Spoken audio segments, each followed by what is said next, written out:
श्रावण महिन्याच्या प्रथम दिनी श्री रेवणसिद्धेश्वर मंदिर परिसरातील विकास कामांचा लोकार्पण सोहळा मान्यवरांच्या उपस्थितीत संपन्न झाला।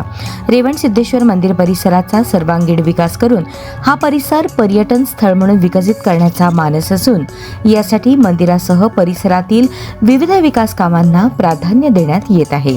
श्री सिद्धरामेश्वरांनी स्थापन केलेल्या 68 लिंगांच्या विकासासाठी 6 कोटींचा निधी मंजूर झाला असून त्यापैकी 2 कोटींचा निधी प्राप्त झाला आहे आणि देवस्थान समितीच्या माध्यमातून 68 लिंगांच्या जीर्णोद्धाराचे काम सुरू आहे।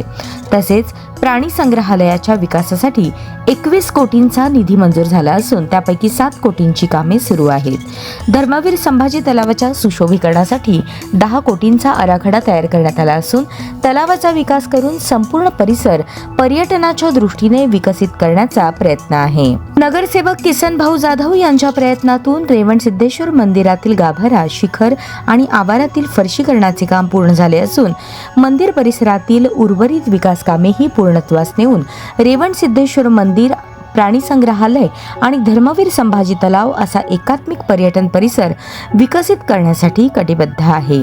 यावेळी आयुक्त सचिन ओंबासे, धर्मराज काडादी, ॲडव्होकेट मिलिंद थोबडे, नगरसेवक किसन जाधव, राजशेखर पाटील, अजय पोन्नम, शिवराजदादा गायकवाड यांच्यासह मंदिर समितीचे पदाधिकारी, कार्यकर्ते व रेवणसिद्धेश्वर नगरातील पुरुष, महिला भक्त मंडळ मोठ्या संख्येने उपस्थित होते।